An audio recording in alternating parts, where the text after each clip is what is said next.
Good evening and welcome to episode 2 of Your Vegan Life. Joining me tonight is Brisbane filmmaker and fellow vegan, Nick Sesh. Thank you for being on episode 2 of Your Vegan Life, Nick. It's my pleasure. Thank you. And I just want to remind people that Your Vegan Life is brought to you by Vegan Frothers and by Indian Natural Food Products. Check them out. They're fully vegan and you'll love them. So tonight, what we want to do is inspire you, because Nick is a storyteller. And he loves to find creative ways of telling his story. And he has done this most recently with a short vegan video called The Snack, which we're going to be talking about, and which I also featured a segment of on the promo video.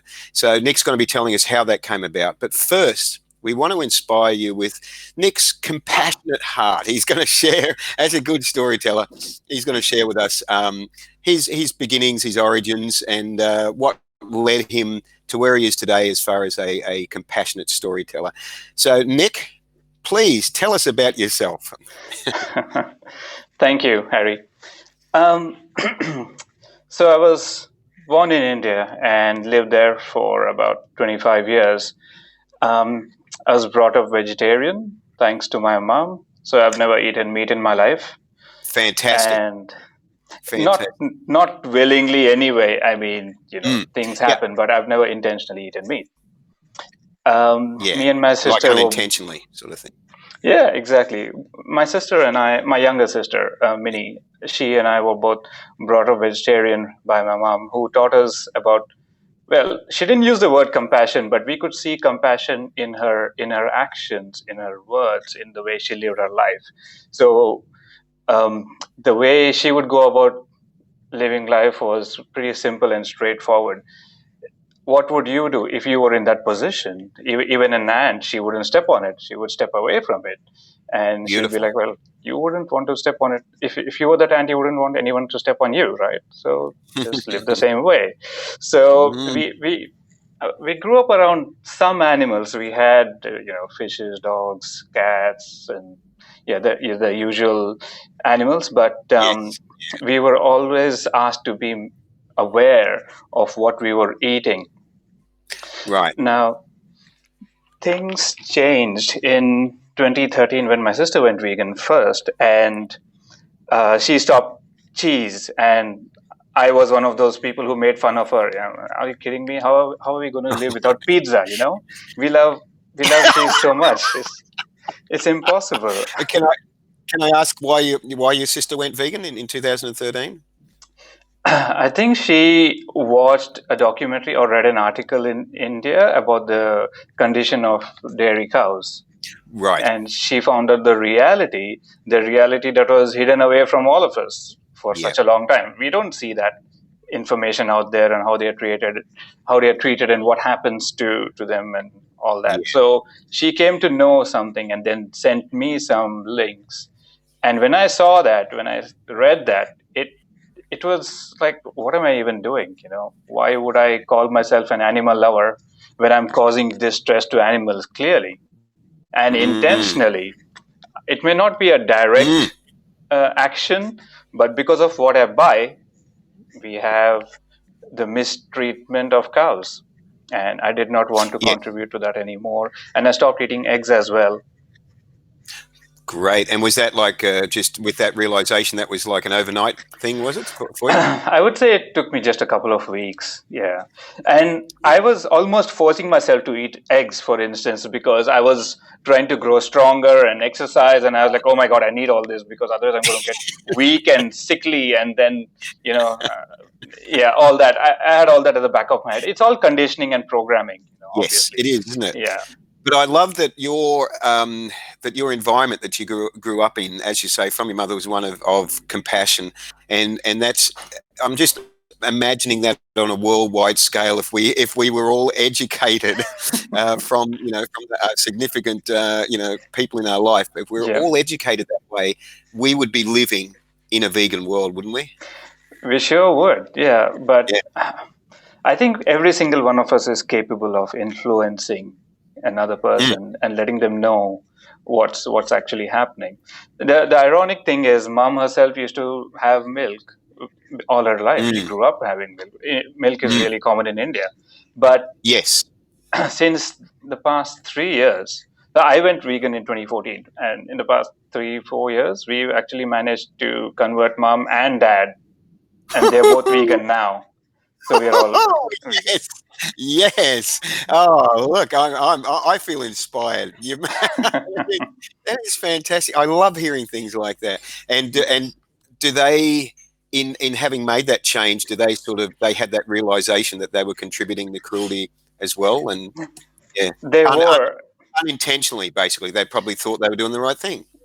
That's right. And now it's like we can't even cross the street without ensuring that there's no animal in harm's way, because in India there have been numerous times when me and my sister have picked up puppies from the road that were about to get run over. Yes. You have that, because that's the way it is. And then we take them and drop them off at the RSPCA, who then look after them. And now my dad does the same thing in India. He's back there. He does the same thing. So did you find that, was there a bit of a, to use a term, say a culture shock when you came from India to Australia and you saw the way that we sort of treated animals and that in comparison to what you'd grown up with? There's a big difference in the way, animals are treated here and over there. But I think the bottom line really is that we exploit animals one way or another, either in front of people or behind closed doors, and just because we don't see it doesn't mean it's not happening. Quite simply, I would like to know where my food comes from and what processing has happened to it, and if someone was to watch the complete process from start to end of a cow being slaughtered and until the point where it comes to your plate, I'm not sure they would want to eat it. Yeah, well, that's right. I think that'd be a big wake-up call for most people, wouldn't it?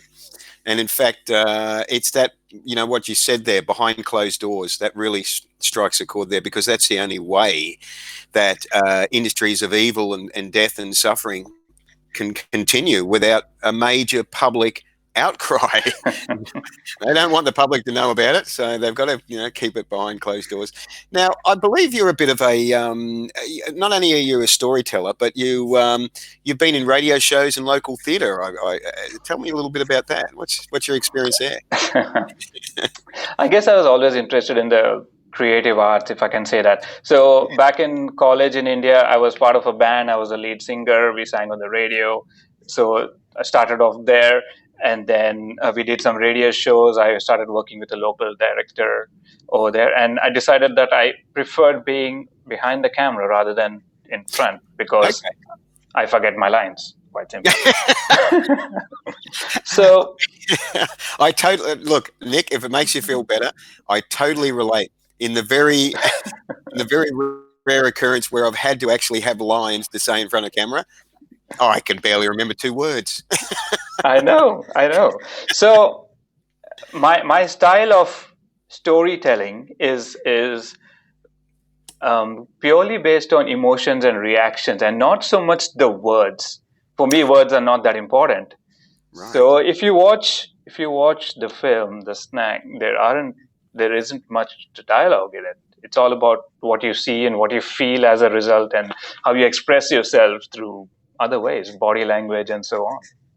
That's beautiful. That's possibly the most powerful way of presenting a message, isn't it? It's reaching.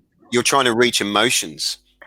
I'm also trying to reach a wider audience, because you see, there are people in the world who can't hear, who can't listen. What about them?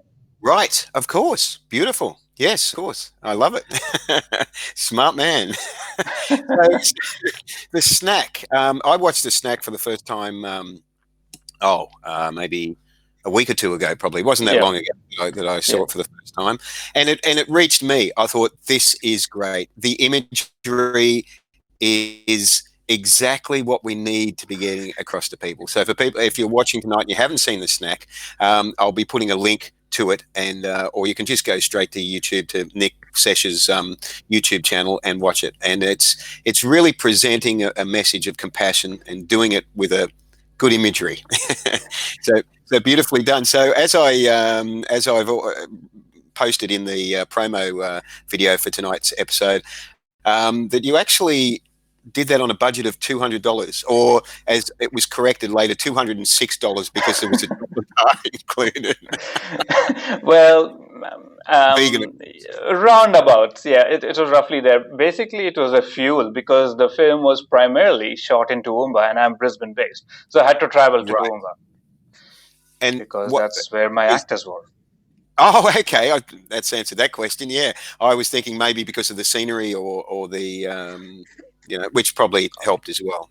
Yeah. Also the scenery, and yeah, it was a very beautiful location. So what inspired you to actually create it? You wanted to get a message out there, didn't you? It's funny, but it was actually through Facebook. The idea popped into my head. I read somewhere on Facebook. I think what was the line? It said something along the lines of, "There's a reason why you take your kids to pluck strawberries, but not to a slaughterhouse." I see how that morphed into the film. Yeah. Brilliant. Wow. So that's beautiful. So you had this idea. How did you bring the elements together to make it work? How did you bring in people that could help support and be actors and those sort of things? Yeah.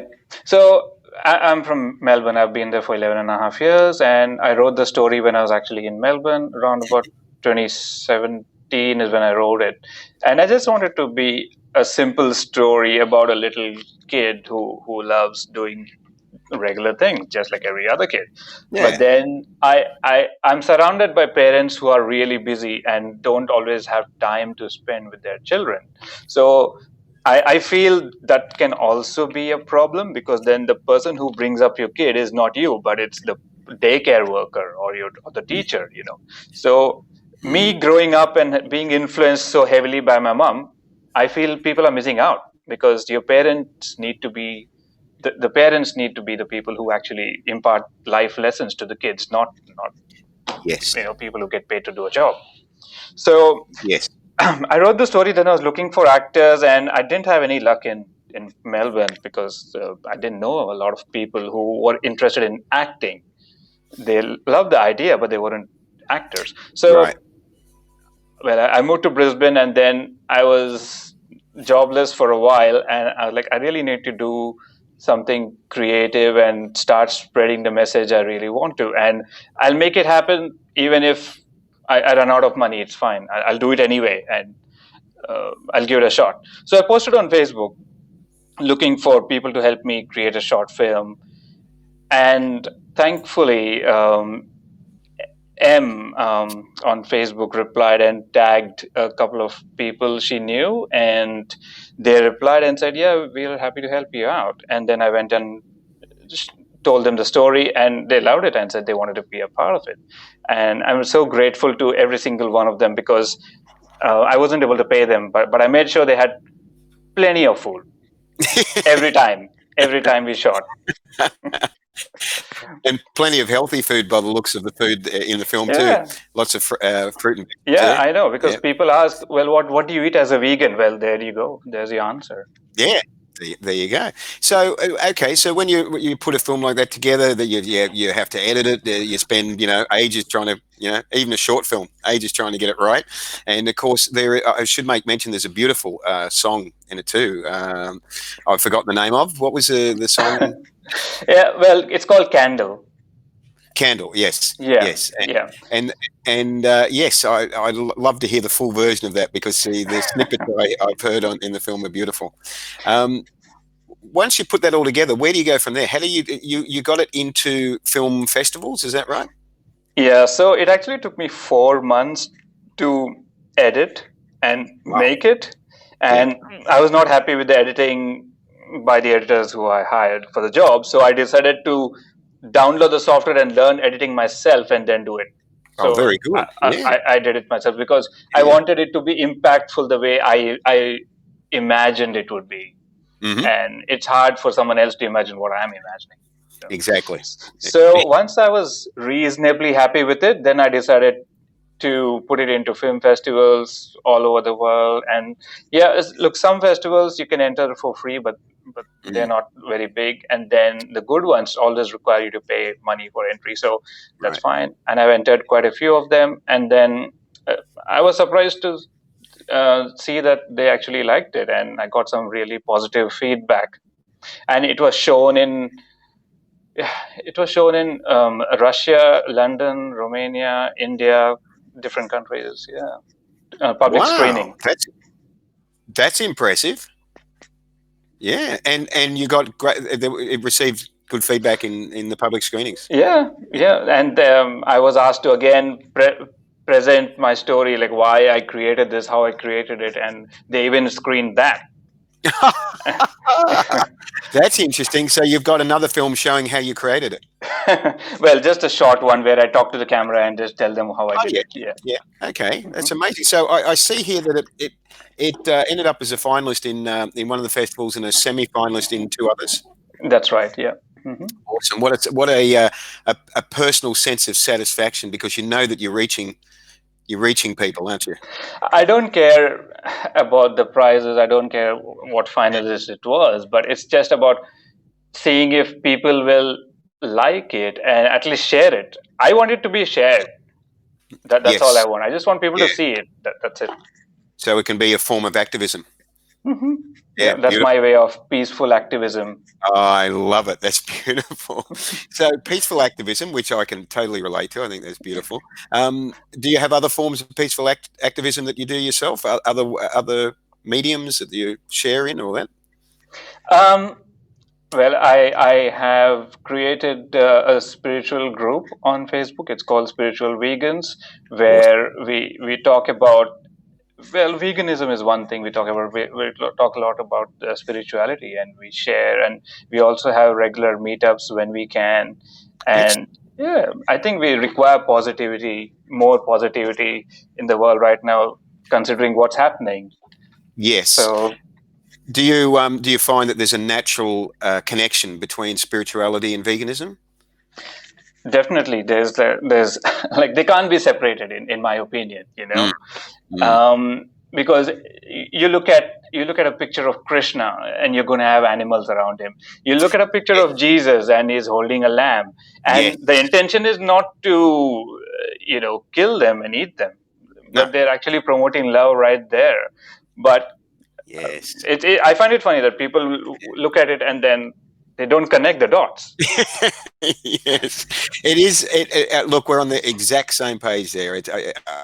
I have never been able to fully fathom why somebody can have the awareness and the compassion in their heart to know that they should be vegan, and yet not connect the dots through on the spiritual level. You know, it's like, come on, it's just an expansion of what's already there in your heart. You know, but we each have a journey, don't we? And we are at different levels. You know, we're like at different grades in school.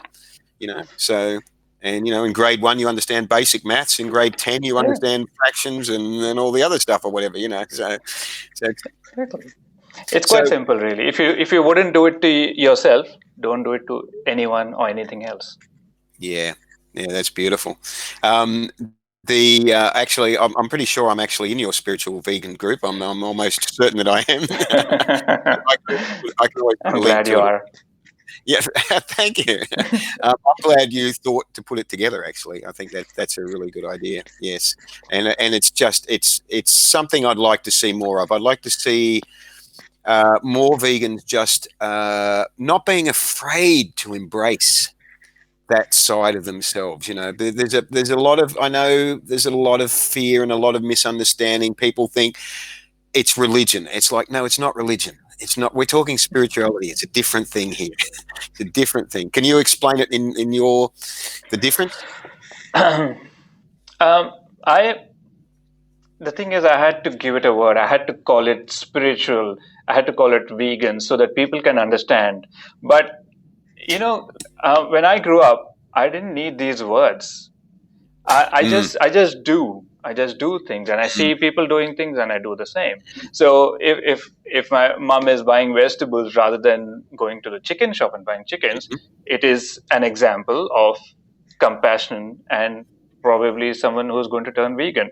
But I didn't connect the words. So for me, words are not that important. It's all about actions, you see. So you don't have to put yourself in a box and say, I'm religious or I'm spiritual or I'm a vegan. But yeah, I can call myself all of those, or I can call myself none of those. I'm okay with that. Yeah, that's awesome. Beautifully explained. Once again, I love where you're coming from. It's just coming from the heart. We don't need the labels. We just be who we should be. Mm-hmm. Yeah. See, and all of us have the compassion. We all have compassion in us. Maybe it's asleep and it needs waking up. So this is a call to wake up. Yeah. Well, as you so beautifully explained, it's what you, it's the environment that you were brought up in. You know, you brought up in an environment to see compassion in action in your immediate environment. A lot of us don't have that opportunity. We're brought up in a toxic, semi-violent, aggressive sort of existence, you know, with lots of arguments and lots of disagreements and a lot of things behind closed doors, as you were saying earlier, that are actually quite shocking for a child, and a child that doesn't even understand it at the time, you know, and sort of grows up into an adult that's really questioning things and hopefully goes vegan, and then hopefully questions more and starts to go, well, what's life all about? And then starts to question, why am I here? And, you know, and then that leads to the spiritual path. So where to for you from here? Now we've got the snack out. Are we going to bring out the lunch or the dinner? That's what I would call the next one. Thanks for the names. I'm always running short of names, so I'll keep them in mind. At the moment, I'm shooting, creating a documentary, and it deals with the topic of death.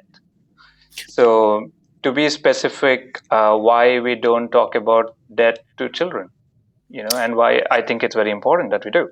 Yes, it's the one guarantee in life that we've all got, and yet it's the one that we like to go, oh, don't talk about that. Oh, ooh, you know, it's like it's crazy when you think about it, isn't it? I mean, children see everything; they are very much aware of what's happening, but I think it would benefit them, if anything, when we talk to them about what death really is. And here's a reason why people don't talk about death, in my opinion. It's because they don't know themselves. That's good. Yeah. That's simple and brilliant. Yeah. I just want to. There's a comment there from Alicia saying, "Hey, Harry and Nick, Astro, aka Huey, is also sitting here listening. You know, that's cool. G'day. Hello, Huey. I loved your performance in the snack. I loved it. It was great. It was just so genuine. I wish I could express that genuinely. I'm learning from you. And thanks for watching, guys. I don't know if I mentioned, but with this movie, everyone who acted, everyone in it, everyone involved was an amateur, complete amateur. Yes. I had read that, but that's fantastic. A great job. A bunch of amateurs, a really great job. That's what makes it even more beautiful. Yeah, I'm very happy to work with people who are just starting out, to give them an opportunity, to give them a chance, because we all have to start somewhere, and a lot of the time we don't get that. You know, if people ask for experience. When I was in this country, when I came new here, people said, "Do you have the experience for the job that you seek?" I didn't have it, and I didn't get those opportunities. But I think we should be more open-minded and allow people to express themselves. Yep. And I'm sorry we went a little bit off tangent there, but we were talking about death and the importance of not being afraid of it, the importance of understanding what's going to happen to all of us. And I like to think of death as like, okay, it's another journey we're going to take, and if we're going to take that journey without knowing where we're going, without having prepared ourselves in any way, then how well are we going to handle that journey? You know, we need information. We need to know where we're going. We need to know why we're going. We need to know how we're We need all this. It's the same as if we were going on a boat cruise. When are we leaving? Where are we going? What do I take with me? Yeah, it's the same thing. So let's not be afraid. But please go on. The way I live my life, I am perfectly okay with not knowing where I'm going, with not knowing what I'm going to do tomorrow. Oh, yes. Okay. Is that coming from a point of faith? I think it comes from knowing that I believe in myself. I believe I'm capable. I believe I'm strong to make it no matter where I am. Yeah. And for me, I live my life every single day in such a way that tomorrow, if it ends, I have no regrets. Wow. That's amazing. That's courage. That's acceptance. I'm not afraid. Yeah. Basically, I'm not afraid. I don't like to live in fear, and I don't think anyone should live in fear. Of course not. Of course not. We should be the exact opposite of that. Love. And when you love, if you love things around you, if you love yourself, the first step is to love yourself. Yes. If you love yourself, you are automatically going to start loving everything around you, and everything will seem so beautiful. And then there's no reason to fear. You're not here on this planet to fear things. You're here to love yourself and others. Definitely. That is our mission. Our mission to find out how to love ourselves genuinely and how to love others genuinely. Definitely. Yeah. And I'll add to that, for me personally, I have an extension of that, which I have a very strong faith personally that comes from seeing the way the world operates and understanding that it operates on a much deeper level than I could ever imagine, and having a faith that there is some great power that is behind all this, and when I reached that point of understanding that things were happening because they have to happen, and when I got to that point, I was like, that's a sense of strength for me, and that's where I try to find some letting go. So one easy. Small message that I want to send out is that the great power that you mentioned is actually within us. True. We are the great power. The knight in shining armors is us. There's no one else. So we have to save ourselves. Yep. So before we finish up tonight, was there anything else you'd like to share with us? I'm just really glad to be on your show to start with and talk about all this. So thank you so much for this opportunity. I think you're doing a great job. I think you're doing a great job, Nick. I look forward to seeing more of your work. I think that's fantastic, and I'll reshare for people watching on my Facebook page. I'll reshare the snack after this live stream tonight, and but also if there's nothing. If we've covered everything, I think we can say it's been a successful episode too.